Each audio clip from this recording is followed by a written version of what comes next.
അമ്മ and മീയുടെ YouTube ചാനലിലേക്ക് എല്ലാവർക്കും സ്നേഹപൂർവ്വം സ്വാഗതം ചെയ്യുന്നു. ഇന്ന് ഞാനൊരു തക്കാളി തോരൻ, എല്ലാവരും ചട്നിയും തോരനും ചാറും ഒക്കെ വയ്ക്കാറുണ്ട്. എങ്കിലും ഞാനൊരു ഡിഫറെൻ്റ് ആയിട്ടുള്ളൊരു തോരനാണ്. ഇതുവരെ ഞാൻ ആരും അങ്ങനെ വെച്ച് കണ്ടിട്ടില്ല. നമുക്കൊരു തക്കാളി തോരൻ വയ്ക്കാം. അതിന് വേണ്ടത് തക്കാളി, മെയിൻ 2 തക്കാളിയുണ്ട്. പിന്നെ മുളക് പൊടി, കുരുമുളക് പൊടി, ചിക്കൻ മസാല, ഉപ്പ്, മല്ലിപ്പൊടി, മഞ്ഞൾപ്പൊടി, ഗരം മസാല എല്ലാം ഒരു ശകലിച്ച വീതം. അതിൻ്റെ ക്വാണ്ടിറ്റി അനുസരിച്ച് നമുക്ക് അതിൻ്റെ അളവ് കൂട്ടുകയും കുറയ്ക്കുകയും ചെയ്യാം. പിന്നെ ഇഞ്ചി, വെളുത്തുള്ളി, മുളക്, കരിവേപ്പില, പിന്നെ ചെറിയ ഉള്ളി, സബോള, കുറച്ച് തേങ്ങയാണ് ഇതിൻ്റെ അകത്തെ പ്രത്യേകത. പിന്നെ എണ്ണയും കടുകും. നമുക്ക് എങ്ങനെയാണ് വയ്ക്കുന്നതെന്നൊന്ന് നോക്കാം. കട്ടി ഉള്ളൊരു ചീനച്ചട്ടിയിൽ കുറച്ച് എണ്ണയും ആദ്യമായിട്ട് ഒഴിക്കുക.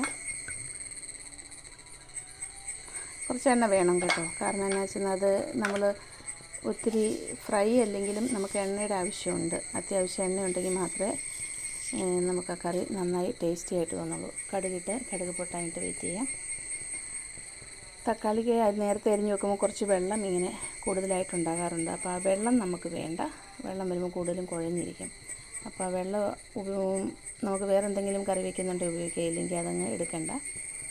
കടുക് നന്നായിട്ട് പൊട്ടട്ടെ. കടുക് പൊട്ടുന്ന സമയത്ത് നമുക്ക് കറിവേപ്പിലയും ഇഞ്ചിയും വെളുത്തുള്ളിയൊക്കെ അതിൻ്റെ അകത്തേക്ക് ഓരോന്നായിട്ട് നമുക്ക് ഇട്ട് കൊടുക്കാം.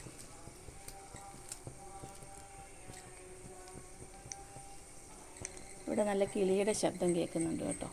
നമ്മൾ പുറത്തെ അടുക്കളയിൽ നിൽക്കുമ്പോൾ നമുക്കിങ്ങനെ കിളിയുടെ ശബ്ദം ഒത്തിരി ഉണ്ട്. ഇവിടെ ബാക്ക് സൈഡിൽ ഒത്തിരി കിളികളിങ്ങനെ വന്നു പോകുന്നു. പണ്ടത്തെ അടയ്ക്കാക്കിളി, അങ്ങനെയൊക്കെയുള്ള അടയ്ക്കാക്കുരുവികളില്ലേ, അത്.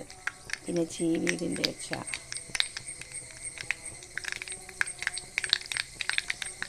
കടുക് നന്നായിട്ട് പൊട്ടി അതിൻ്റെ അകത്തേക്ക് നമുക്ക് കറിവേപ്പില ഇട്ട് കൊടുക്കാം. ആ കറിവേപ്പിലയുടെ മണമൊക്കെ നന്നായിട്ട് വരണമെങ്കിൽ എണ്ണയ്ക്കകത്തുനിന്ന് നല്ല ഫ്രൈ ആകുമ്പോൾ.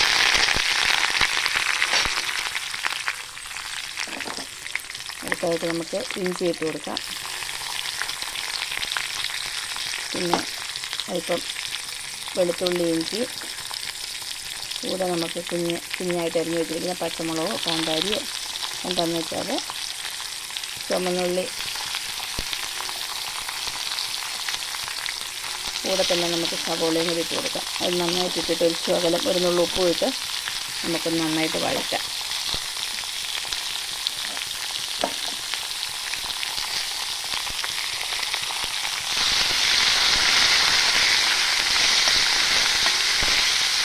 നല്ല ഫ്ലെയിം ഹൈ ആയിട്ടാണ് വെച്ചേക്കുന്നത്. നന്നായിട്ട് വാടി വന്നതിന് ശേഷം കുറയ്ക്കാമെന്ന് ഓർത്തുകൊണ്ട്. ഇപ്പോൾ ആ ചീനച്ചട്ടിക്ക് നല്ല ചൂടുള്ളതുകൊണ്ട് നമുക്കൊരു ശകലം ഇങ്ങനത്തെ ചീനച്ചട്ടിക്ക് ചൂട് വന്നു കഴിഞ്ഞാൽ നന്നായിട്ട് കുറേ നേരം നിൽക്കും.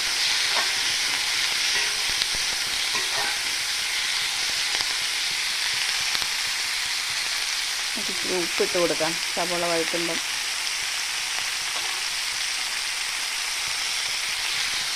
കൂടി ഉണ്ടപ്പോൾ തന്നെ വഴങ്ങി വരും.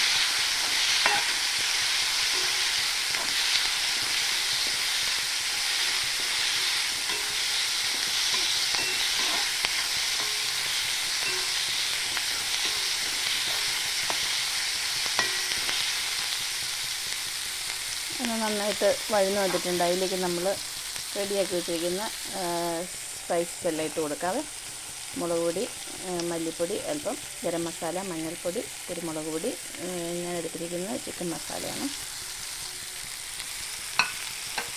എല്ലാം ഓരോന്നുള്ള വീതം. നമുക്ക് 2 തക്കാളി ഉള്ളപ്പോൾ അതിനനുസരിച്ച് ഇട്ടാൽ മതി. അതൊന്ന് അതിൻ്റെ പച്ചപ്പൊന്ന് പോകുന്നോടം വരെ ഒന്ന് ഇളക്കി കൊടുക്കാം.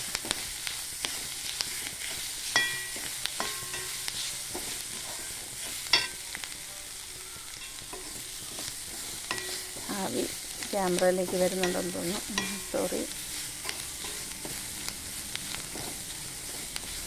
ഞാൻ തന്നെ ചെയ്യുന്നതിൻ്റെ ഒരു ബുദ്ധിമുട്ടുണ്ട്. പിന്നെ നമ്മൾ ചിരണ്ടി വെച്ചിരിക്കുന്ന തേങ്ങ ഇട്ട് കൊടുക്കാതെ. തേങ്ങയാണ് ഇതിൻ്റെ മെയിൻ ടേസ്റ്റി ഇൻഗ്രീഡിയൻ്റ് ആയിട്ട് വരുന്നത്.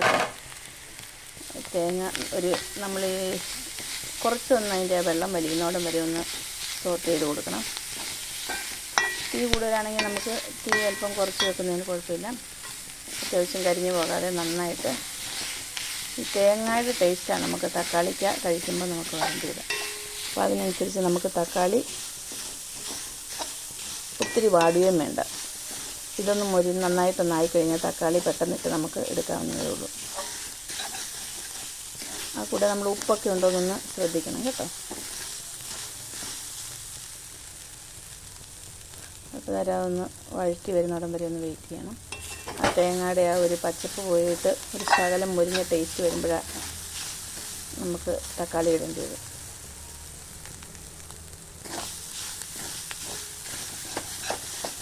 കരിഞ്ഞു പോകാൻ ശ്രദ്ധിക്കണം. ഇത് ഇത്ര അടി കട്ടിയുള്ളതായിട്ടും നമ്മൾ ഇളക്കുന്നത് ഇച്ചിരി എത്താതെ വരുന്നുണ്ട്.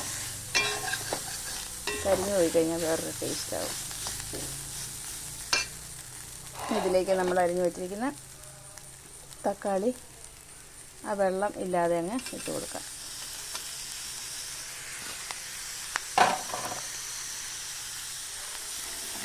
പതുക്കെ നമ്മളൊന്ന് തുറന്ന് വെച്ച് തന്നെയാണ് കേട്ടോ, നമ്മൾ മൂടി വെക്കുന്നില്ല. തുറന്ന് വെച്ച് തന്നെയാണ് നമ്മൾ കുക്ക് ചെയ്യുന്നത്. ഒന്ന് പയ്യെ ഒന്ന് അങ്ങോട്ട് കിട്ടും ഇളക്കി ഒന്നിടുക. ഒപ്പം നമ്മൾ ഉപ്പ് പാകത്തിനുണ്ടോ എന്ന് ഒന്ന് നോക്കുക.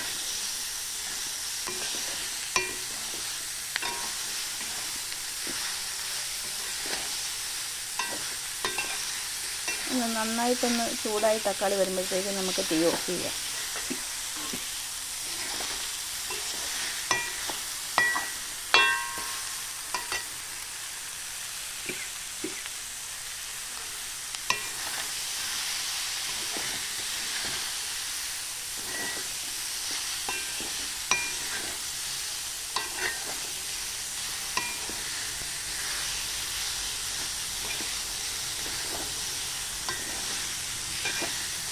ഹൈ ഫ്ലെയിമിൽ തന്നെ ഇട്ട് നമുക്ക് ഇത് ഒന്ന് തക്കാളി ഒന്ന് സോട്ട് ചെയ്തെടുക്കാവുന്ന കേട്ടോ. ഒത്തിരി വെന്ത് പോകണ്ട, അതുകൊണ്ടാണ് തീ ഇച്ചിരി കൂട്ടിയിട്ടോളാം ഞാൻ പറഞ്ഞു. അതിൻ്റെ ഒപ്പം നന്നായിട്ട് അടി കൂട്ടി നന്നായിട്ട് ഇളക്കി അത് ഒന്ന് ഫ്രൈ ആക്കി എടുക്കുകയും ചെയ്യണം.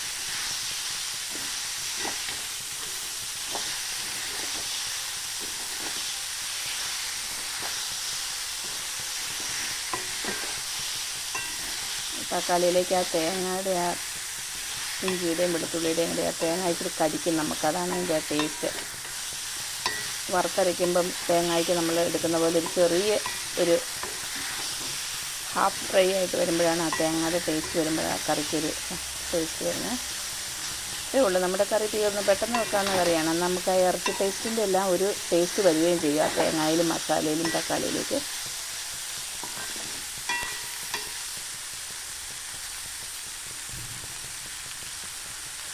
ഉപ്പും പാകത്തിനുണ്ടോ എന്ന് നോക്കാം.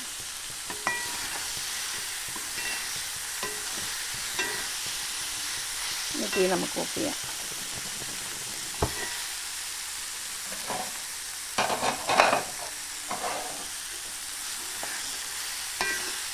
തീ ഓഫ് ചെയ്താലും ഒന്നും കൂടി അടി ചേർത്തൊന്ന് ഇളക്കിയിടണം കേട്ടോ. കാരണം അത് ചിലപ്പം ഒന്ന് ചോട്ടി പിടിക്കാൻ സാധ്യതയുണ്ട്.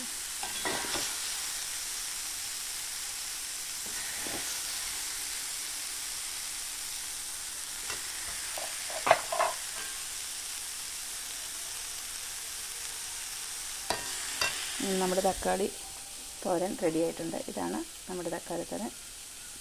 ഉപ്പും എല്ലാം പാകത്തിന് ഉണ്ട്, നല്ല ടേസ്റ്റി ആയിട്ടുണ്ട്. ഒന്ന് ട്രൈ ചെയ്ത് നോക്കണം കേട്ടോ വെച്ചിട്ടില്ലാത്തവരെ. മസാലയുടെ ടേസ്റ്റ് ആ തേങ്ങയുടെ ഇപ്പോൾ തേങ്ങയിലേക്ക് പിടിക്കുമ്പോൾ ആ തേങ്ങ കടിക്കുമ്പോഴാണ് നമുക്ക് ആ ടേസ്റ്റ് വരുന്നത്. അപ്പോൾ ആ തക്കാളിക്കയുടെ ആ പച്ചച്ചൊവ്വ ഒന്ന് മാറിക്കിട്ടിയാൽ മാത്രം മതി. നല്ല ടേസ്റ്റ് ഉണ്ട്. എല്ലാവരും ഒന്ന് ശ്രമിച്ച് നോക്കണം. Thank you.